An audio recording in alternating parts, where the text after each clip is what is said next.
विश्रांतीनंतर आपलं पुन्हा एकदा स्वागत. माननीय श्री उद्धवजी ठाकरे आणि श्री मिलिंद गुणाजी यांचं सभागृहात आगमन झालेलं आहे. डॉक्टर दीपक सावंत यांना पुढील कार्यक्रमाचे सूत्र सोपवण्यासाठी मंचावर मी त्यांना आमंत्रित करते. डॉक्टर दीपक सावंत.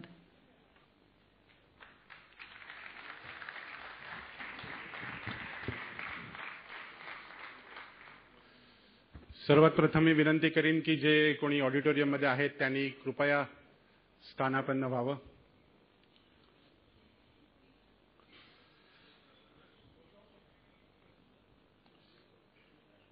आजचा हा कार्यक्रम आहे तो 2 दिवसांचा कार्यक्रम आम्ही आयोजित केलेला होता. मुलांना करिअर गायडन्सद्वारे मार्गदर्शन मिळावं, पण हे मार्गदर्शन मिळताना त्यांना सोप्या सुटसुटीत भाषेमध्ये ते मिळावं. तसंच मुलं आत्महत्या का करतात हा एक प्रश्न आपल्या समाजापुढे होता. तर त्याचं देखील काल आपण चर्चात्मक संवाद ऐकलात, परिसंवाद ऐकलात. आणि आता जे आपण मध्यंतराच्या काळामध्ये किंवा त्याच्यापूर्वी जे महाराष्ट्राचं अभिमान गीत ऐकलं ते अभिमान गीत स्वरबद्ध करणारे कौशल इनामदार यांचा अतिशय उत्कृष्ट असा इंटरव्ह्यू देखील ऐकलात. आज मी आपल्या समोर आमंत्रित करतोय शिवसेनेचे कार्याध्यक्ष आदरणीय उद्धवजी ठाकरे साहेब आणि मिलिंद गुणाजी यांना. आपण टाळ्यांच्या गजरामध्ये आदरणीय उद्धव साहेबांचं आणि मिलिंद गुणाजींचं स्वागत करूया.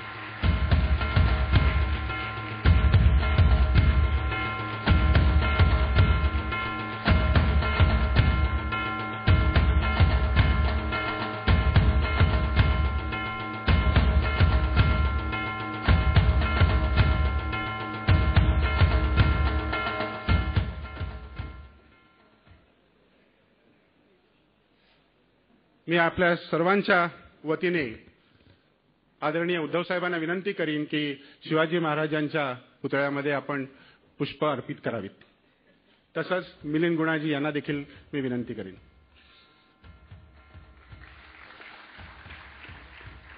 छत्रपती शिवाजी महाराज की.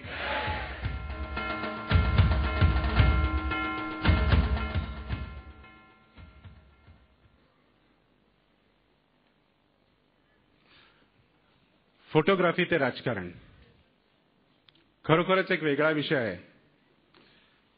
हा विषय मी का निवडला? कारण उद्धव साहेबांचे इंटरव्ह्यू बरेच झाले, वेगवेगळ्या चॅनेल्सवरती आपण त्यांना पाहिलं असेल. पण खरोखर उद्धव साहेब काय आहेत, त्यांचं निसर्गावरती किती प्रेम आहे, त्यांना वन्य प्राण्यांविषयी काय वाटते हे मी एका वाक्यात सांगतो. आज आपण टीव्हीवरती ॲडव्हर्टाईज पाहतो 1411 टायगर्स राहिलेले आहेत आणि मग एक छोटा कब येतो घाबरलेल्या अवस्थेत आणि तो परत जातो, त्या गुहेमध्ये लपून बसतो. पण हा कब कसा वाचवावा हे उद्धव साहेबांनी मला आठवते की 8 ते 10 वर्षापूर्वी सांगितलं होतं. सेव्ह टायगर प्रोजेक्ट आणि त्याचे डायरेक्टर राजेश गोपालजींना हे त्यांनी 10 वर्षापूर्वी सांगितलं होतं आणि सातत्याने या विषयावरती ते आग्रही होते.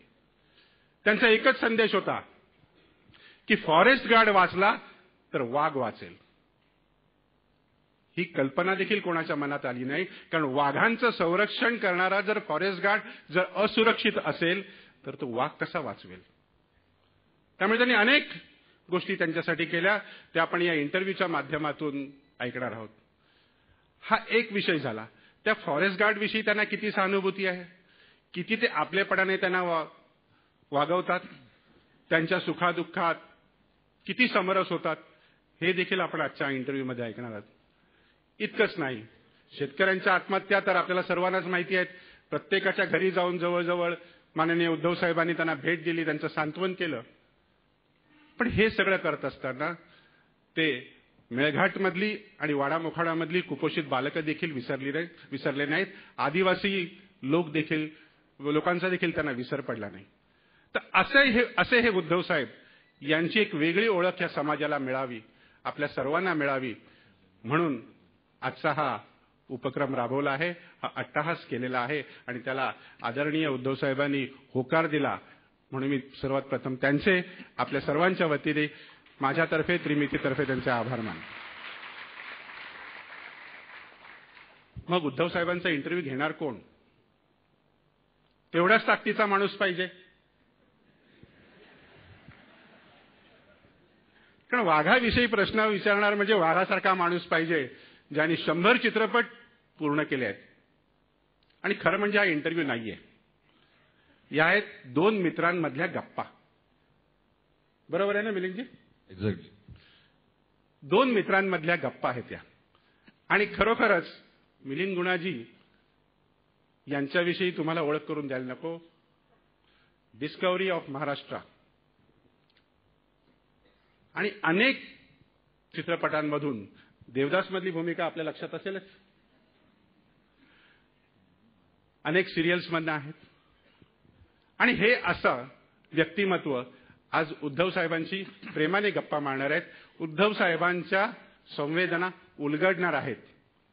आपल्या आणि उद्धव साहेबांच्या मध्ये आणि मिलिंदजींच्या मध्ये मी जास्त वेळ राहू इच्छित नाही, तर आपण सुरुवात करूया. फोटोग्राफी ते राजकारण. धन्यवाद.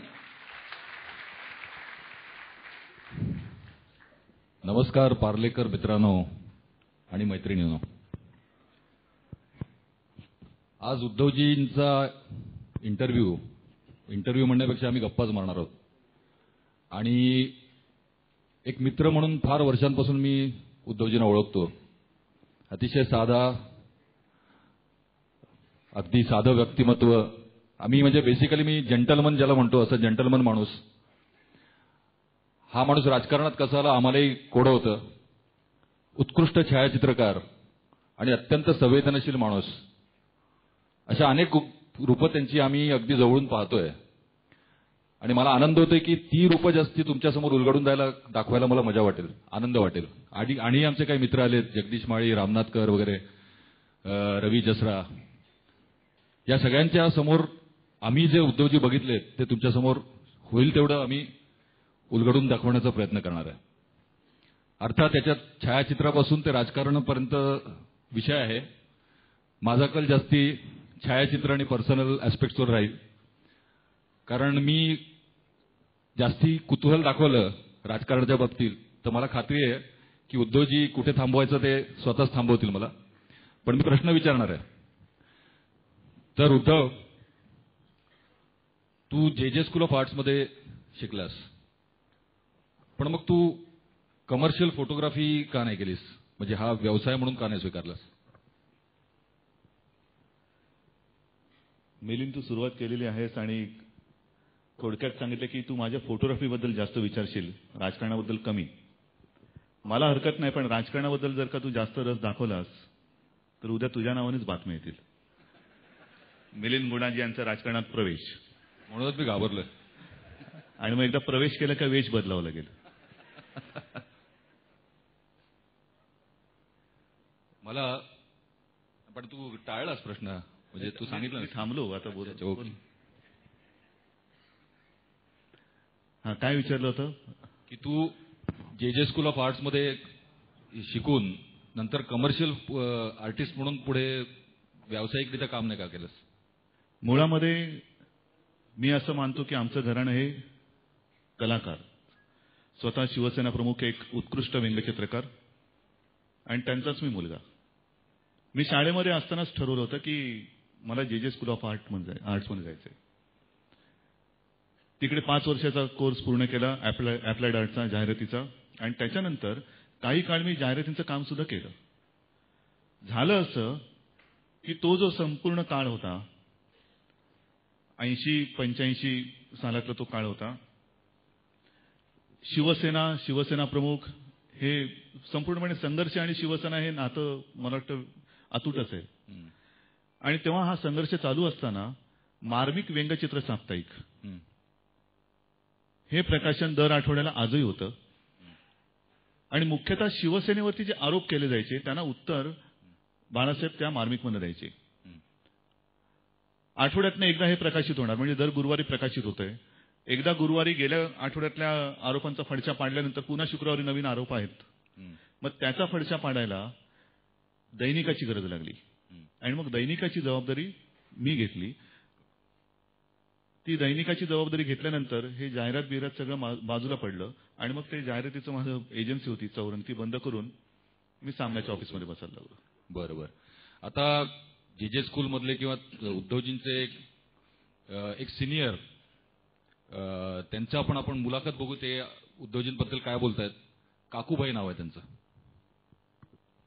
मेरा नाम काकूबाई है और हमारा बिजनेस है फोटोग्राफिक मटेरियल का. तो उनका एक राजनीतिक तौर पर तो आज सारी दुनिया उन्हें अच्छी तरह पहचानती है और उसके बारे में मैं कुछ कहूंगा तो अलग से कहूंगा कुछ, लेकिन मेरे लिए वो एक कैसे अच्छे इंसान हैं, कैसे अच्छे फोटोग्राफर हैं, कैसे अच्छे नेचुरलिस्ट हैं, वो मेरे अनुभव में ज्यादा आएगा क्योंकि हमारा जो इंटरेक्शन है उस लेवल पर ज्यादा होता है. और एक मैं जरूर बताऊं कि 30 साल पहले जब वो एक विद्यार्थी के तौर पर जेजू स्कूल ऑफ आर्ट से हमारे यहाँ कस्टमर बन के आते थे, तो काफी समय तक हमें पता नहीं लगा कि वो बाला साहब के बेटे हैं और उन्होंने कभी अपने आप में नहीं बताया. कुछ समय के बाद जब हमें मालूम पड़ा तो हमने उनको पूछा तो उन्होंने बताया बराबर है, लेकिन काकूबाई मैं आपका कस्टमर हूं और मैं एक विद्यार्थी हूं और वो हिसाब से मैं आपके यहाँ आ रहा हूं. तो हमें बड़ी एक तरह से खुशी भी हुई, ताज्जुब भी हुआ कि उस समय उन्होंने कभी भी हमें अपनी कुटुंब के रिलेशन से इम्प्रेस करने की कोशिश भी नहीं की. और बाद में तो हमारा ये परिचय बढ़ता गया, उनका फोटोग्राफी का शौक बढ़ता गया और फिर उनका वाइल्ड लाइफ फोटोग्राफी में जब इंटरेस्ट लेना शुरू किया तो काफी समय हम उनके साथ में हमें मौका मिला साथ में वाइल्ड लाइफ में जंगलों में जाने का और ज्यादातर टाइगर रिजोर्ट में काफी बार हम साथ में गए. इवन गिर में खास करके लायन की फोटोग्राफी के लिए भी साथ में गए और वहां हमें जो अनुभव हुआ कि वो जब भी हमारे साथ होते हैं तो एक आम इंसान होते हैं. कभी भी वो अपने जीवन में राजनीतिक के तौर पर या एज ए पॉलिटिशियन क्या है वो कभी हमें उसका अनुभव नहीं होने दिया. और इसीलिए शायद मेरे जैसे इंसान को जब भी उनके साथ गया तो I was always at ease. कभी ऐसा नहीं लगे कि हम कोई बड़े नेता के साथ जा रहे हैं या तो जिनका पावर है, पोजीशन है, वो कभी फील नहीं हुआ. और इसको छोड़ के भी जब हम देखते हैं उनका नॉलेज है फ्लोरा और फौना के बारे में, मैंने ऐसे ही नहीं है कि किसी को दिखाने के लिए वो फोटोग्राफी कर रहे थे. खुद स्टडी करेंगे, वहां जो बर्ड्स हैं, जो पेड़ हैं, बाकी जो वन्य जीवन है उसके बारे में भी उनकी जानकारी बहुत अच्छी रहती थी. और वो 3 दिन 4 दिन हम जब बाहर रहते थे तो हमारे लिए जंगल और जंगल के जो पशु पक्षी हैं वही एक इंटरेस्ट रहता था. कभी भी कोई पॉलिटिकल या किसी के बारे में कोई बात मन एक अलग ही माहौल बनना रहता है. अभी भी 30 साल के बाद अभी भी हम लोग 1 महीने पहले बांधवगढ़ टाइगर रिजर्व में साथ में थे. तो 30 साल पहले के उद्धव भाई और आज के उद्धव भाई में मुझे कोई ह्यूमन लेवल पर कोई भी फर्क नहीं दिखा और मुझे लगता है कि वही उनकी बहुत बड़ी बात है. और कभी कभी मैं ये भी सोचता हूं कि पॉलिटिकल लेवल पर यहां तक पहुंचने के बाद भी अपना जो एक मानवता का जो लेवल है, ह्यूमन लेवल है, वहां किसी को भी जो अगर कोई उसको जाने नहीं कि ये कौन है तो उन्हें कभी ऐसा नहीं लगेगा कि मैं एक टिपिकल पॉलिटिशियन से मिल रहा हूं और जिनका इतना सम्मान है, इतना पावर है.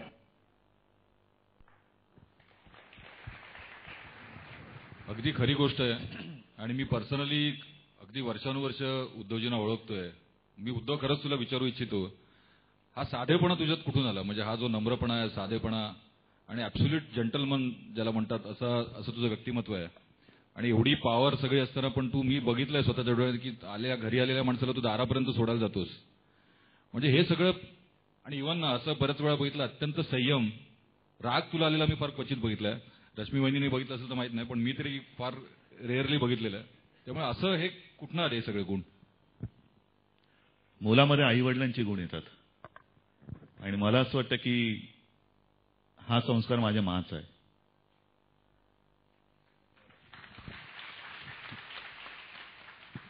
संस्कार अतिशय महत्वाचे, हे कळलंच असेल तुम्हाला. आता फोटोग्राफी मधले 2 ऍस्पेक्ट्स, एक वाईल्ड लाईफ फोटोग्राफी ज्याच्याबद्दल तू माहिर आहेस, आणि वाघ किंवा माहीर म्हणजे कदाचित असं वाटतं की जंगलात गेल्यानंतर माहेरी आलोय. क्या बात आहे, असं रश्मी म्हणते, मला नाही वाटत. उद्धवची एक गंमत आहे की कोट्या करणे, इतका जबरदस्त कोटेबाजपणा किंवा सटल ह्युमर मी फार कमी लोकात बघितलंय. आत्ताचीच गंमत सांगतो. आता मी किल्ला करायला गेलो होतो वसई आणि याचा अर्नाळ्याचा. तर मी एक SMS केला की अरे मी आता पालघरला चाललोय. त्याचा इमिजिएट SMS होता, आधी स्वतःच्या घरी जा. किंवा आता एक सिरियल आली होती कलर्सची. मी त्याला म्हटलं अरे कलर्सची सिरियल आहे आणि 25 दिवस मागतायत, त्यामुळे मला किल्ल्यांचं कसं करणार. त्याने मला सांगितलं बाबा कर तू कलर्स कर, नुसतं ब्लॅक अँड व्हाईट करू नकोस, नाही तर सेपियात जाशील. सेपिया म्हणजे जे जुने पिक्चर होते ना ते त्या काळात जाशील. म्हणजे हा अतिशय सटल सेन्स ऑफ ह्युमर जो आहे तो कमालीचा आहे. आणि मला सांग, हे तू जंगलात हिंडतोस, वाघ, वाईल्ड अॅनिमल्स, बाकी सगळ्या प्रकारचे प्राणी, याची तुला कधी भीती वाटत नाही का, किंवा तुला कधी त्रास दिलाय का त्यांनी? कदाचित आता असं तुम्हाला वाटेल की मी काहीतरी बोलायचं म्हणून बोलतोय, पण जर का तुम्ही जंगलामध्ये फिरलात तर तुम्हाला असं वाटेल की ज्याला माणुसकी म्हणतो, आता माणुसकी शब्द जंगलात कसं न्यायचं मला माहिती नाही, पण तो शहरापेक्षा जंगलात जास्त आहे. आणि त्रास मला जंगलापेक्षा शहरामध्ये जास्त होतो असं वाटतं. क्या बात आहे, माणसांचाच जास्ती त्रास होतो, फॅक्ट आहे. आणि फॉरेस्ट आणि याच्या सारखंच तुझं एक दुसरं, ज्याच्यात मी आय वॉज व्हेरी लकी की मी यांच्याबरोबर होतो. एरियल फोटोग्राफी, हेलिकॉप्टरमधनं जे आम्ही जवळजवळ 100 किल्ले केले, आणि त्याचं पुस्तक आता येतं 1 मेला. तर ते सोपी नसतं, लोकांना सोपं वाटतं तसं नाही, अत्यंत धोकादायक प्रकरण असतं ते. त्याच्याबद्दल जरा तुझा अनुभव सांग ना. म्हणजे त्याचा तुझा एकदा पट्टा सुटला होता आणि तू जवळजवळ मरता मरता वाचला होतास वगैरे गोष्टी मला माहिती आहेत. मरता मरता वगैरे नाही, पण एक वेळ असतं. मगाशी जो प्रश्न विचारला, प्राण्यांचे फोटो काढताना भीती वाटत नाही का, आणि तसंच एरियल फोटोग्राफी करताना भीती वाटत नाही का. हातामध्ये कॅमेरा असल्यानंतर खरंच मला असं वाटतं की भीती हा शब्द मनात राहतच नाही. आणि हेलिकॉप्टरमधनं सुरुवातीच्या दिवसांमध्ये, कारण ही एरियल फोटोग्राफी आपल्याकडे गोपाळ बोधे एक आहेत, ते अतिशय चांगली फोटोग्राफी करतात. परंतु फोटोग्राफी करायची कशी, कारण एक तर साधनं फार अत्यंत मोजकी आहेत. त्याच्यानंतर हे प्रत्यक्ष फोटोग्राफीपेक्षा ती जी संपूर्ण द्राविडी प्राणायाम करावा लागतो, दिल्लीच्या परवानग्या वगैरे, हे जास्त त्रासदायक आहे. आणि मग जेव्हा ह्या सगळ्या दिव्यातनं बाहेर पडलो आणि प्रत्यक्ष फोटोग्राफीला सुरुवात केली, माहिती काहीच नव्हती. आधी ज्या वेळेला एअरपोर्टला गेलो तेव्हा बघितलं ते हेलिकॉप्टर म्हणजे हेलिकॉप्टर की रिक्षा, कारण दरवाजेच नव्हते, दरवाजे काढून खाली ठेवलेले. आतमध्ये बसायला गेलो, माझ्या गळ्यामध्ये 7 कॅमेरे होते, कारण कोणता कॅमेरा आणि लेन्स आधी एरियल फोटोग्राफी केली नव्हती, वापरल्यानंतर कळणार होतं. बसायला गेल्यानंतर मुंबईमध्ये जेव्हा आपण फोटोग्राफी करतो तेव्हा नेव्हीचे एक ऑफिसर आपल्यासोबत हेलिकॉप्टरमध्ये असतात, आणि मुंबईच्या बाहेर जेव्हा करतो त्यावेळेला दिल्लीतनं एअरफोर्सचा एक अधिकारी आपल्यासोबत येतो. तर तेव्हा एअरफोर्सचे अधिकारी बरोबर आले होते आणि बसणार तेवढंच सांगितले, साहेब 1 मिनिट. म्हटलं क्यों, क्या हो गया? नाही जरा बाजू में आइए. म्हटलं काय झालं? मला म्हणाले की मैं आपको बताना चाहता हूं कि अभी आप जो करने जा रहे हैं, म्हणजे हवाई एरियल फोटोग्राफी, एक बात पक्की मन में रखिए, किसी भी समय कुछ भी हो सकता है. आता याला मराठीमध्ये काय म्हणतात? प्रसंगावधान नक्कीच नाही. मी पुढचं वाक्य शब्द बोलू इच्छित नाही म्हणून नुसतं शुभ बोल रे म्हणतो. याच्याकडे फार लक्ष द्यायला लागतं, यांच्याकडे तर अलर्ट राहायला लागतं. तर आता ते त्याला बोलून उपयोग नव्हता, कारण त्याला मराठी कळलं नसतं. ठीक आहे, आणि आमची सुरुवात झाली फोटोग्राफीची. 7 कॅमेरे वापरताना मला वाटतं तो कोर्लईचा किल्ला होता. तिकडे आम्ही फिरत असताना एक पट्टा माझ्या इकडे फडफडत होता, माझं लक्ष नव्हतं. मी फोटोग्राफी करून झाल्यानंतर बघितलं तर माझा जो सीट बेल्ट होता तो सुटला होता आणि वाऱ्याचा झोत प्रचंड होता. मी त्या अधिकाऱ्याला सांगितलं की म्हटलं जरा प्लीज तुम्ही कॅमेरा पकडाल का? तो बोलले क्यों क्या हो गया? म्हटलं माझं सीट बेल्ट निघालेलं आहे. त्याची जी धावेदण आणली तो जोरजोरात ओरडायला लागला, हॉवर हॉवर, म्हणजे पायलटना सांगायला लागलं की जागच्या जागी तुम्ही हेलिकॉप्टर स्थिर करा. तर म्हटलं ते पायलट पण घाबरले, त्यांना पाठचं काही कळत नव्हतं. तर मी त्यांना सांगितलं तुम्ही घाबरता कशाला, माझा बेल्ट मी लावतो, तुम्ही कॅमेरा तर पकडा. त्यांनी पकडला, मी बेल्ट लावला. पण त्याच्यानंतर ते जे थरथरत होते मला म्हणाले की जे आता झालं काही घडू शकत होतं, मी तुम्हाला बोललो होतो. कारण मी जेव्हा तिकडे असतो सीमेवरती वगैरे अनेकदा असं बघितलेलं आहे की माझ्या डोळ्या देखत आतला माणूस हवेमुळे बाहेर फेकला गेलेला आहे खेचून. बापरे. अर्थात हे मी असं मानतो की शिवाजी महाराजांचा विषय, गड किल्ले, मला वाटलं नव्हतं माझ्याकडनं हे सगळं होईल. पण तेच एक तेज कदाचित पाठी उभं राहिलं म्हणून माझ्याकडनं काम झालं असं मी मानतो. क्या बात आहे. गंमत सांगतो तुम्हाला, तेव्हा आमच्याबरोबर एक कमांडो होता, कमांडो. आणि सांगू का? नाही आले ना इकडे, नाही मला माहित नाही. डॉक्टर तुम्ही त्यांना बोलवले नाहीत ना? हा मग सांगा. तर ते आमच्या समोर बसले होते आणि ते हेलिकॉप्टर असं साधारण आम्ही